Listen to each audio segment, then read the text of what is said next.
Welcome to the eSales Podcast, your ultimate guide to mastering the art of online selling. Whether you're an entrepreneur, business owner, digital marketer, or sales professional, this podcast is the passport to dominating the digital marketplace. Today, we talk to Michael Greenberg, the CEO of Third Brain Automation, and he talks about how he focuses on the 5 C's to help companies boost their sales and marketing efforts: consistency, clarity, confidence, capacity, and cash flow. Now, if you're looking at implementing AI in your company, and if you're looking at seeing how you can streamline your sales process, especially when it comes to outbound sales and lead responses, this is the perfect episode for you. Sit back, relax, and enjoy the show.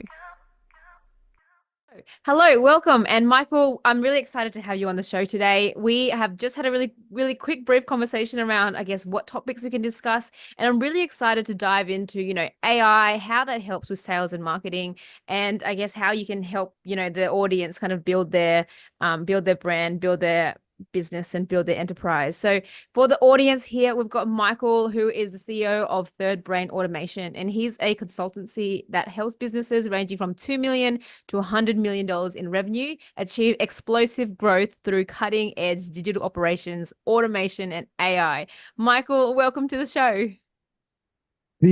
Thank you for having me. It's great to be here. You talk about what I do, I think, better than me. Sometimes it's a bit like that, but I would love to hear, your end and how you actually talk about what you do. Yeah. So way we talk about it is it comes down to the 5 C's: consistency, clarity, capacity, confidence, and most importantly, cash flow.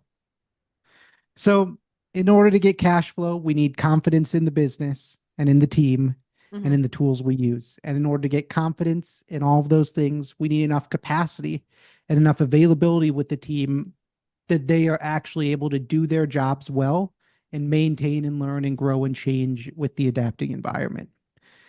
And in order to build that capacity, everyone needs clarity in what they do and when they do it and how they're supposed to do it. And in order to build that level of clarity, you need to build consistency in the way your operations run.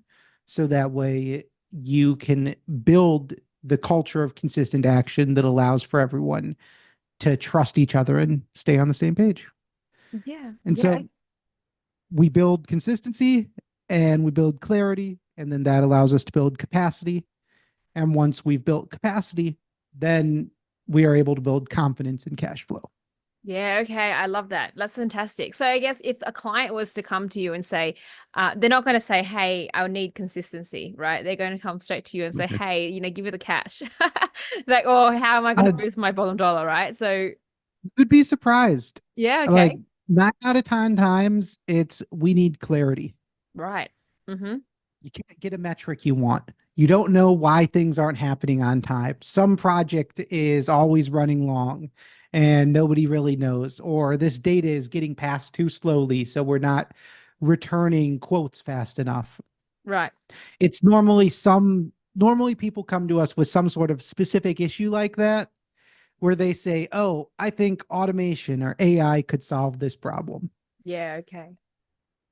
And there's only 9 problems we really solve, at least in sales and marketing. Yeah. Yeah. Well, I'm really keen to dive into those 9 problems. Pick your favorite one and go.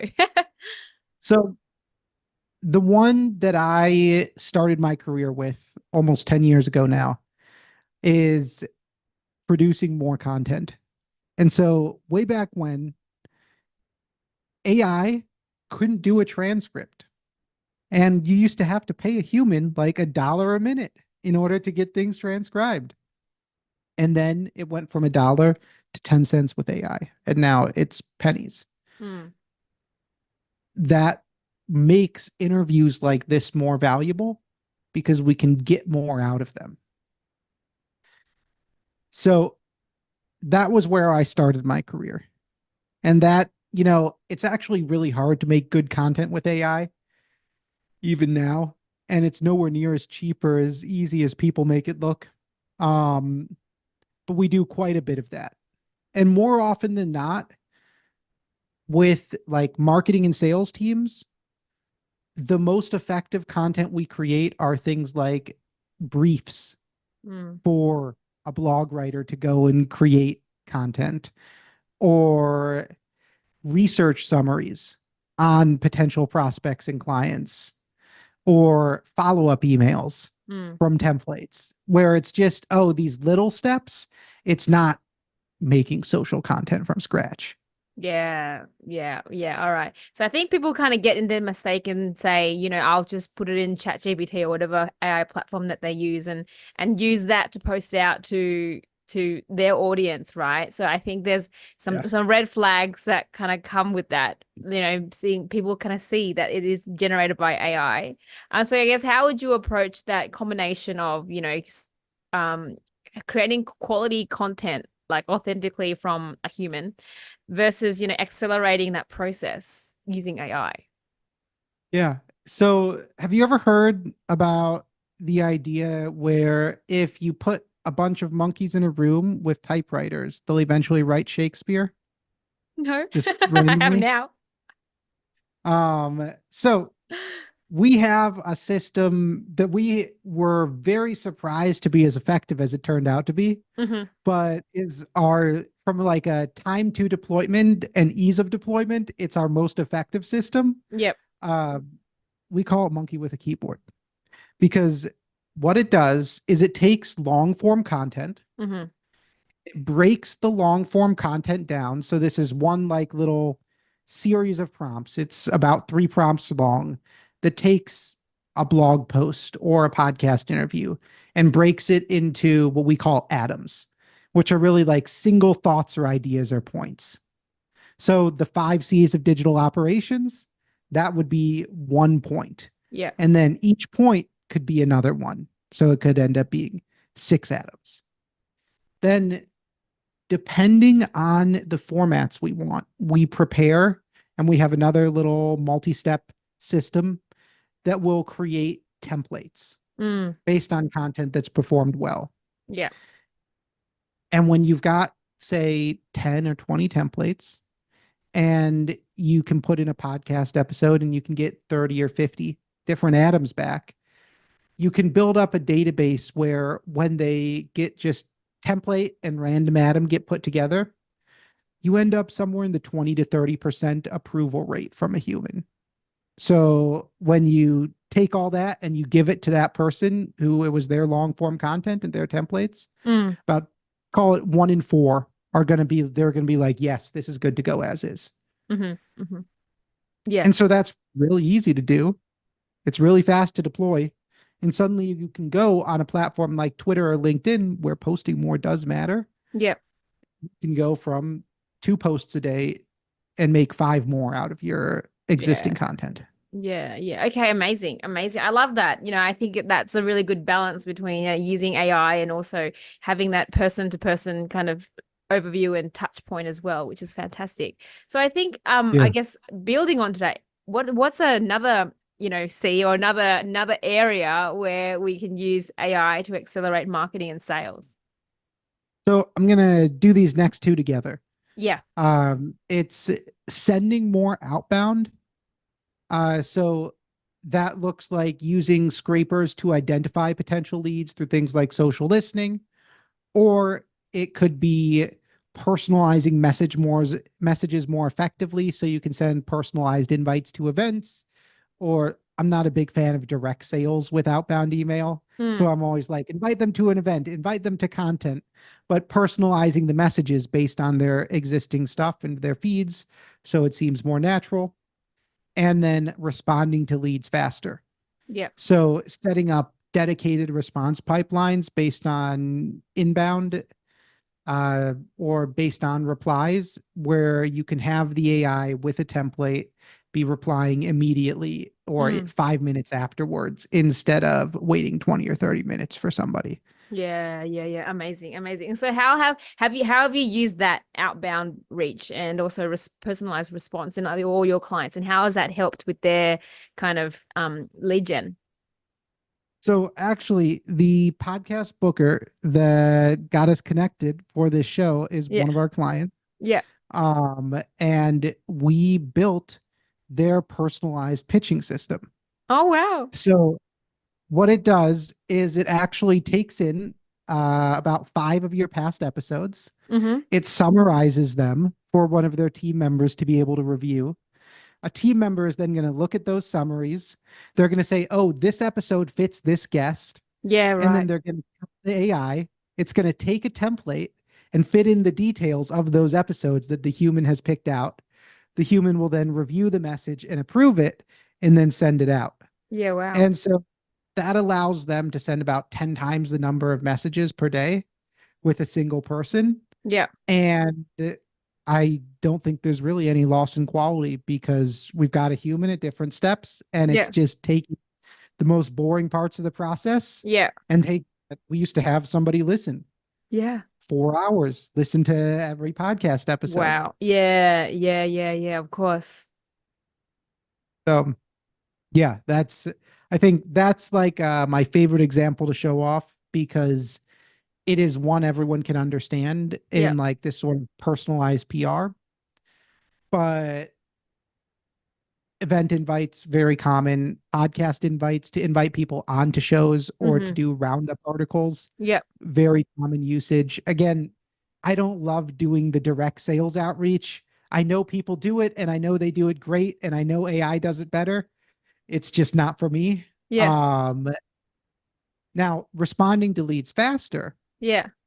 made me about $250,000 last year. Wow. Because I set up a customized response for a single partnership pipeline. And every Wow. time it came in, 6 minutes afterwards, they would get an email that just set my pricing info and Yeah. then they'd book a call. And I was the first to respond to every lead from that partner. And a little SEO hack because the partners portal was alphanumeric sorted. Yeah. So we have a number at the front of our company's name. We showed up first Yeah. and we got a good number of deals out of it. Yeah, nice, nice. That's awesome. Very, like, very smooth. I love that. I love how you yeah, it's so true though. I'm just kind of looking thinking about my own buying experience, and most of the time it's the people that respond to me most effectively and quickest that I kind of usually go with, right? And especially if you're putting an inquiry into an AI system, for example, and it takes like 10 days or 3 days to get a response. It's like, nah, I don't want to deal with this person. I want to actually get someone who's quick to respond to what I need right now. So I love that as a bit of a hack. And also your SEO hack is genius as well. I don't know how you came up It with that. I don't know if it was intentional or if it was actually strategic. was, it was more luck than anything. Yeah. But when I saw it, I said, "Oh, I am writing the number three instead of writing third Yeah. brain all the way Yeah. out." Yeah. Um, Yeah. and that, yeah, it paid off quite well. Yeah. Okay. Um, so I think the sort of the general idea I'm getting at with all of these is that AI is not at the point where it can replace a process. It can't fully replace a human, Mm-hmm. but you can cut out a bunch of steps. And that's as we can keep going through the 9 examples, or I can just run them down real quick. Mm. But each and every one really breaks down to that where there's some manual action people have to do, and we are limited in our ability to do sales correctly or to do marketing at the level we want because of that manual action. And this lets us take a 1 hour task and make it a 1 minute. Yeah, that's incredible. And I love the fact that you said that it's not fully replacing a process. It's just helping, accelerate some of the manual processes that actually people have in their businesses. For example, listening to 4 hours of podcast content, accelerated into 15 or 10 minutes, which is fantastic. So as a company, as Yeah. someone who's listening, someone who's actually thinking about AI and implementing, a new streamlined process, what's one of the first steps that you would do to kind of get clear on which processes to automate and which processes to keep a person on? Great question. So it is very rare that you are going to be able to remove a person entirely from a process. Yeah. The exception to that is data transfer. Super common where sales team and marketing team have separate CRMs or sales team and customer and CX team or CS have separate CRMs, Yeah. and just automating the passing of the data through the onboarding process, often a massive gain for companies. Mm. One of our most common projects. Yeah. Yeah. Um, that is a rare case where we can normally automate like 100%.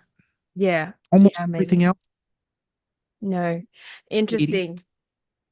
Interesting. So I think there's some kind of like myth where you can, they talk about automation. I remember talking to someone and they were talking about automating a process, and right. And so one of the things that they really wanted as their requirements was to eliminate people in the process. But it was just the process got so rigid, so the complete opposite to what they wanted in terms of streamlining, because then there were so many variables that came into play, and so you'd create another automation for this variable, that variable, whereas if you just had a person on board selecting at a status change or whatever, it made things so much easier. So in order for people to kind of break the mold of automating things means full streamline of tech, how do you teach someone to see the value of having person and automation at the same time?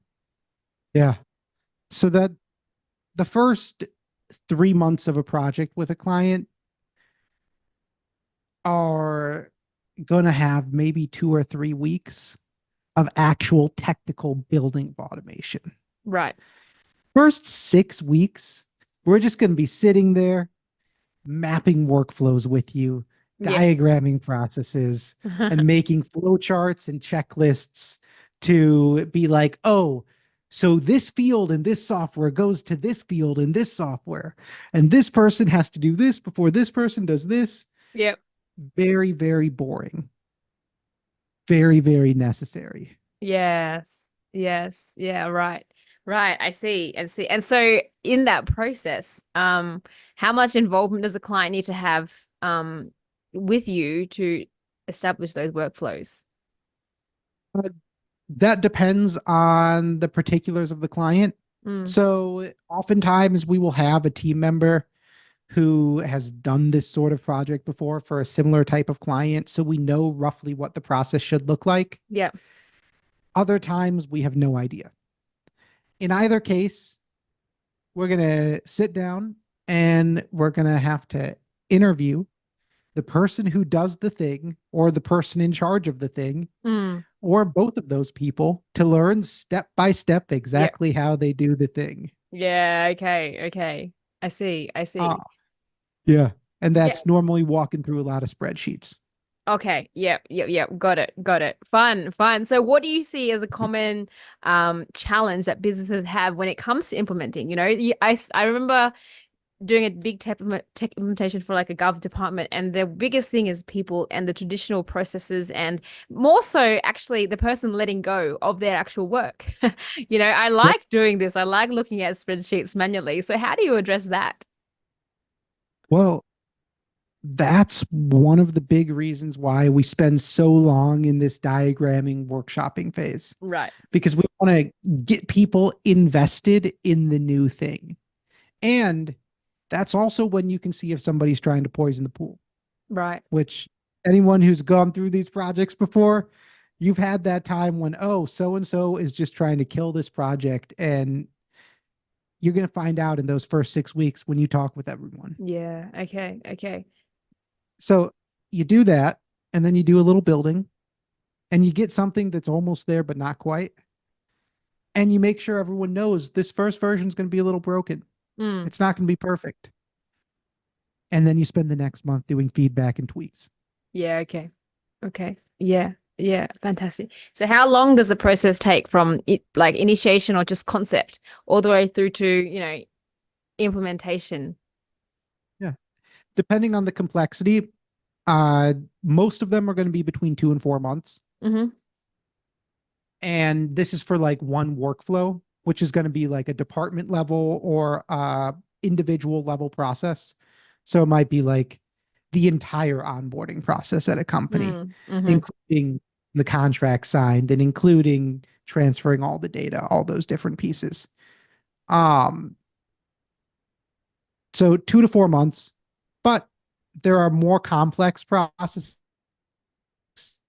might be multi-phased over 6 months. Yeah. And we have some things off the shelf Yeah. where, oh, if you're trying to do respond to leads faster, we can do respond to leads faster in a couple weeks Yeah. because we just have to know, where do your leads come from? How do you respond to them from these Yeah. places? Yeah. Yeah. Yeah. Um, and those, we're trying to build more and more of those off the shelf options. Yeah, okay. Okay. Yeah, fantastic. And so I'd love to kind of hear, where you've kind of done all these projects, you've got a lot of experience in implementing this AI. What's your next step? You said you did more off the shelf. Are you looking at other product offerings for your clients? So they're almost products, Yeah. but they're not quite plug and play. Yeah.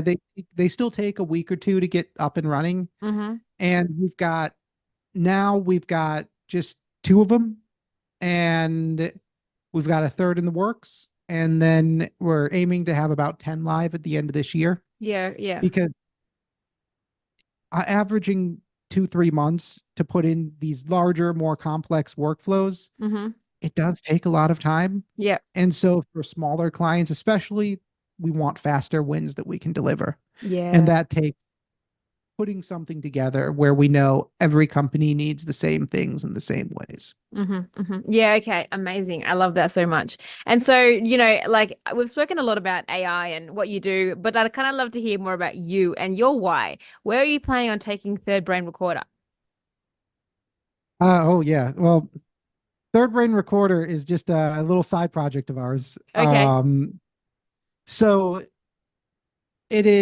we've played around a lot because I got my start in podcasting Yeah. and with transcription.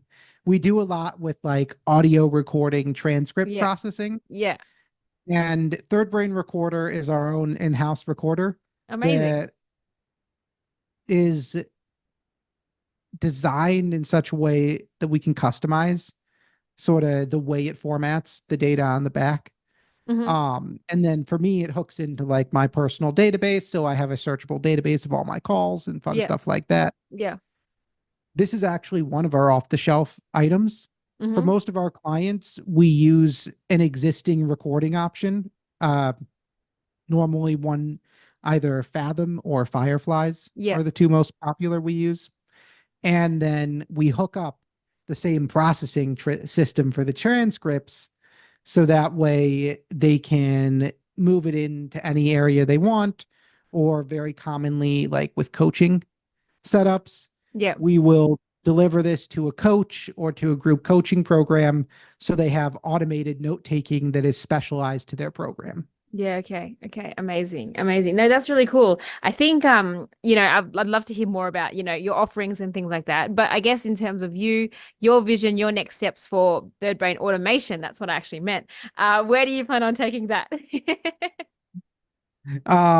So in 3 years, we're targeting somewhere in the like 10 million Hmm. in revenue range. Hmm.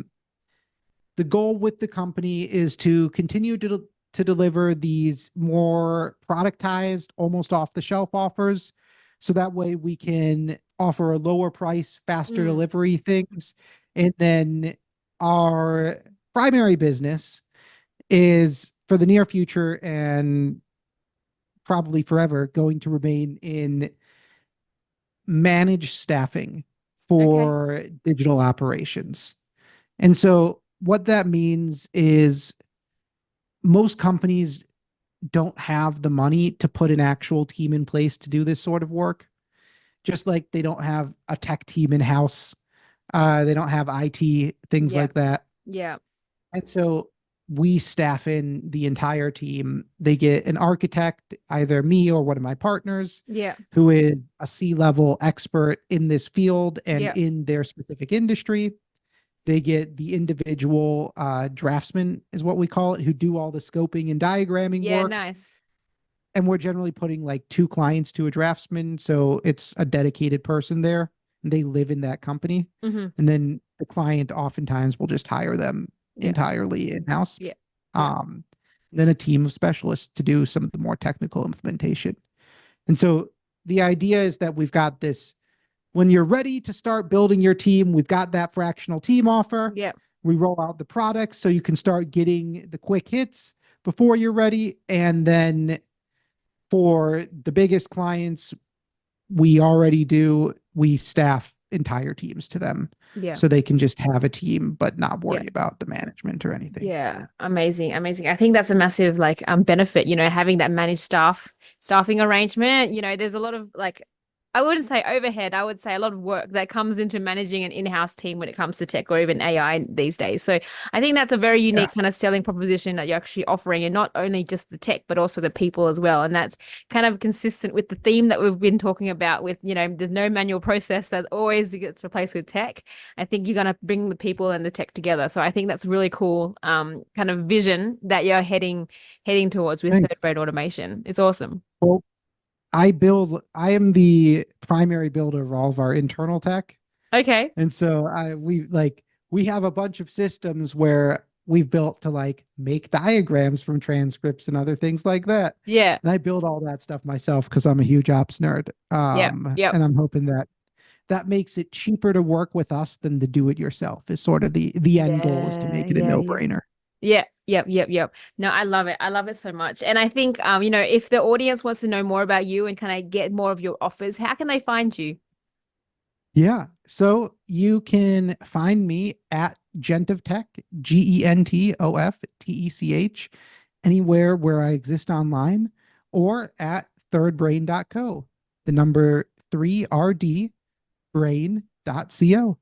Amazing. Thank you. And thank you. And Michael, before we actually close off for the day or the episode, is there any one tip that you would give to the audience to help with their sales/marketing today? Yes.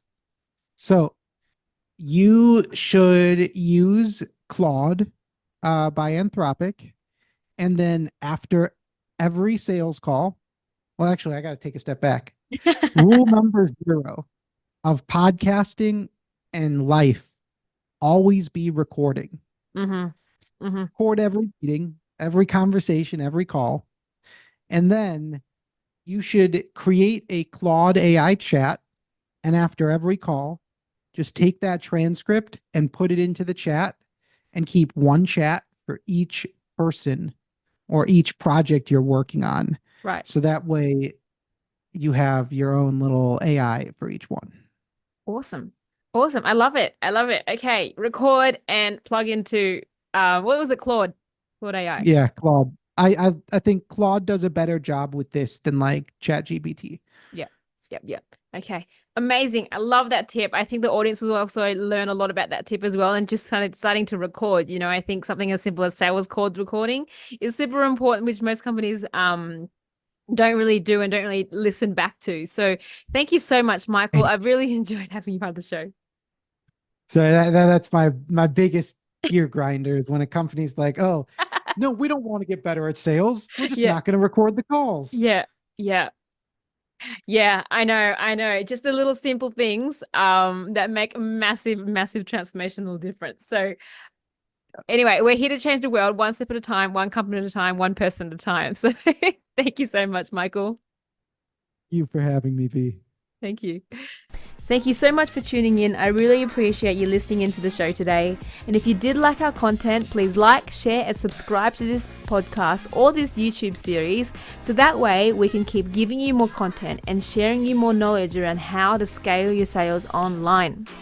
And if you are wanting to boost your sales online, please sign up to our e-sales school, where you will learn to automate and navigate your way around in this digital marketplace.